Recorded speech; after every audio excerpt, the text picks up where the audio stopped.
Hey guys, welcome back to another episode of Sneaker v Sneaker. In reality, this episode is going to be taking place using my secondary camera because I want to see how it works. I want to see what it does. I want to see what the mic does. I want to see how the video comes out. So hopefully this video is actually pretty decent quality.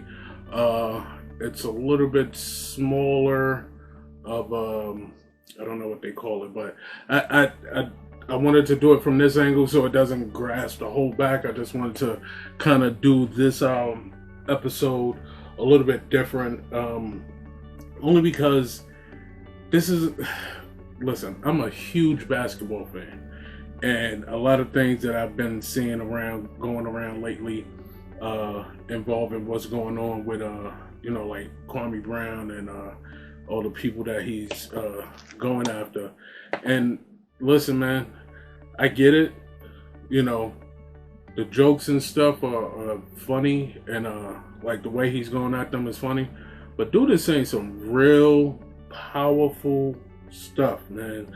Like on the real tip, like I actually inquired today with my son's school to see who was on that lunch list, because I'm like, wow, I never. In my mind, listen, I don't have money like that. Trust me. I have 2 kids. I got a mortgage.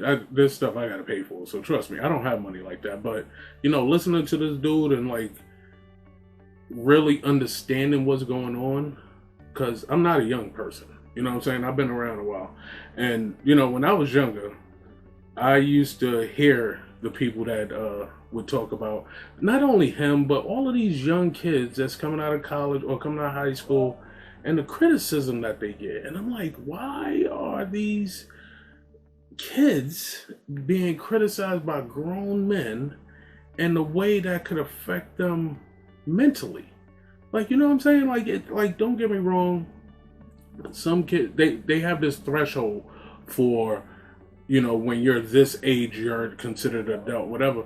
Everybody doesn't develop the same way, the same time, or anything like that. So when you just put that stigma on every kid and expect every kid to take everything like an adult, or accept everything like an adult, or handle things like an adult, they all can't. Some of them can, yes, absolutely, and they do a great job, and praises to them. But some kids can't handle the things that they get ridiculed for, especially from, listen, I'm from Harlem. All of us know ball. All of us know how to play ball. We all know that there ain't no bust if you play in the NBA for 10 years or more. That's not you cannot be, if you worked at a job for 10 years or whatever, you're showing consistency because you've been there for 10 years. Regardless of what job it is. Like, you've been there 10 years, yes. Maybe you want to excel or do better at your current job, current position, whatever. But if you've been there for 10 years and people are keeping you around, then obviously you're doing something decent enough to stay around. I listened to the dude's video, and he basically was talking about, he's a 1%. Like, listen, like I said, rest in peace, my boy Ali Mo. We went to Julia Richmond together. Rest in peace, Big Al. We went to Julia Richmond together.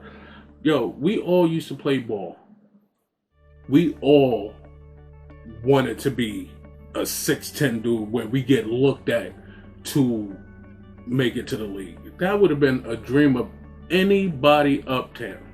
And you get people from left field telling you can't do this. You get people from right field telling you can't do this. You get people from directly in front of you telling you can't do this. You got all of these people already telling you can't do something.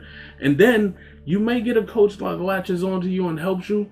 But then even after you progress and start doing that, you're going to have another group of people that's saying you can't do this, can't do that. And even after you fight through all of that, and if you make it to, like, let's just say college, and you're playing in college, or if you're playing in high school and you're good, you're going to start getting looks now. Like Zion Williamson, I've known about that kid since he was about 15 years old because of basketball. Now, if you are a kid coming up and your first year of college, they expect you to have 20 points and 10 rebounds or something like that your first year of college. Like, how can you put that expectation on somebody? Or like when you see these kids coming out of Kentucky after 1 year, you really think that that 1 year in Kentucky made them NBA ready? Like that 1 year made them, oh, they good to go to the NBA. Now, that 1 year ain't do nothing for them. All I did was kind of maybe polish up some basics or maybe get into schematics a little bit better. But there's nothing that kid learned basketball-wise that would propel him that much to make it to the NBA from his last year of college. There's no way. So like, you know, and a lot of things that Kwame was saying, it was real too, because it's personal, regardless if your profession is basketball. Let's just say your profession, you work at the post office. You're a clerk inside the post office. And every day I'm outside the post office yelling how bad of an employee you are, how terrible you are. Every day, every supervisor that I see, I tell them how bad you are.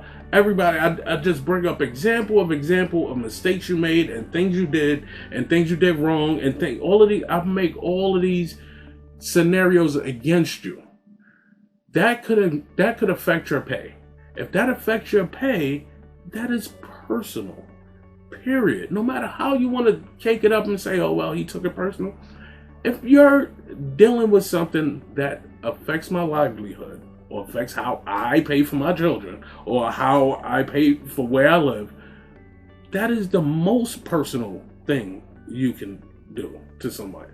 You affecting someone's money directly, and the louder you are, the more they're gonna listen, especially when you have a voice that the way that you do. So a lot of times these guys get media training, which is totally fine. But you should get some type of customer service training or some type of training where you have empathy for who you're talking about. Because you can literally make a bad tape for any player in NBA history. You can make a great tape for any player in NBA history also. Or college. You don't have to focus on the negative. You don't have to try to make somebody feel down about who they are or try to ridicule them in front of people. That's literally bullying. So like that's why like salute Kwame Brown, dude. You have changed. You changed the whole scope of the way I look at certain things, the way I look at these dudes on the media, the way that they talk about these young players. Like Russell Westbrook, dude. Averaged 12, forget the points, he averaged 12 assists and 12 rebounds, didn't make one All-NBA team. Who votes for these All-NBA teams? Non-NBA players. Because of whatever attitude they think he has or whatever. And then I was listening to Kwame too, he was talking about Kevin Durant and Kyrie Irving. I listened to this dude on First Take talk about how Kyrie Irving should retire. I was sitting there like, he should retire just because he's taking some time off from work. Playing basketball is just a job. Like, yes, that you get paid a lot of money. You have a greater responsibility because of the amount of money you get paid. But that doesn't mean you don't have a personal life and you can't take time off to deal with your personal life or whatever the case may be. Regardless of what they film you doing, you are allowed to have a personal life. You are allowed to talk about voting. You are allowed to talk about whatever affects you as a regular person.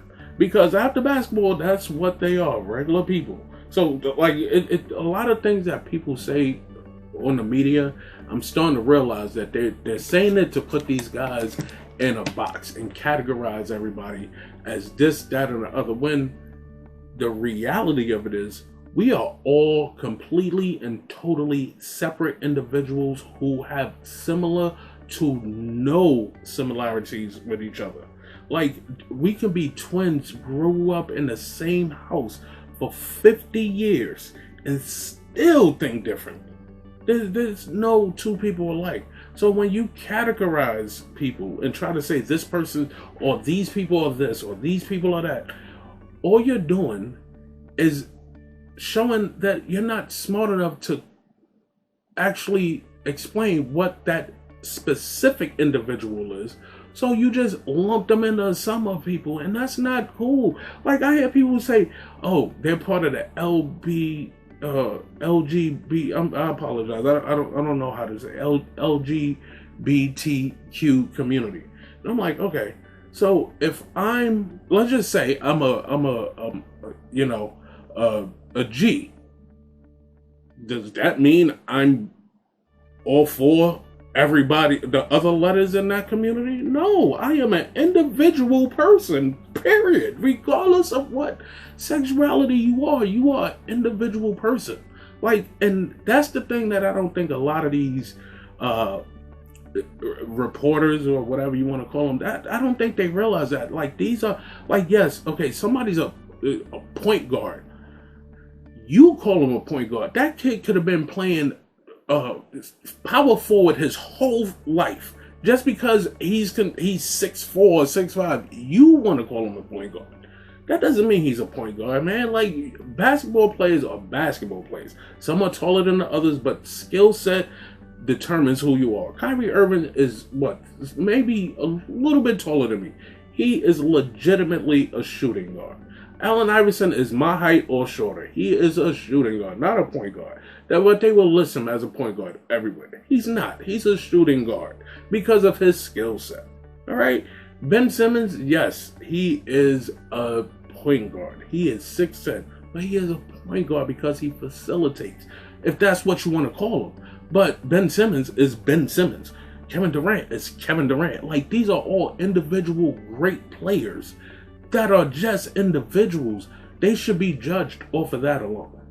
And, I just got to say salute to Kwame Brown. I know I usually talk sneakers and I usually don't talk about things like this because I'm usually not in this, realm. But this got me, like, listening to this dude, I was like, yo, I do and need to do more in my community because I can see the levels of poverty, the levels of, kids not having much to eat or kids not having one parent around or whatever.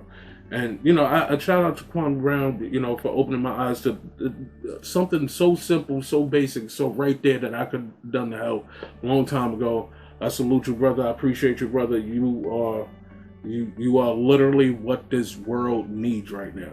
Like, keep up the great work. We all with you. Appreciate you. Love. Just love. Thank you. Happy Father's Day, too. Happy Father's Day to all the guys out there. But I guess we could call this Father's Day words. Because even though this was about to be about sneakers, I had 2 pairs of sneakers I was about to unbox. But I just had to get that out.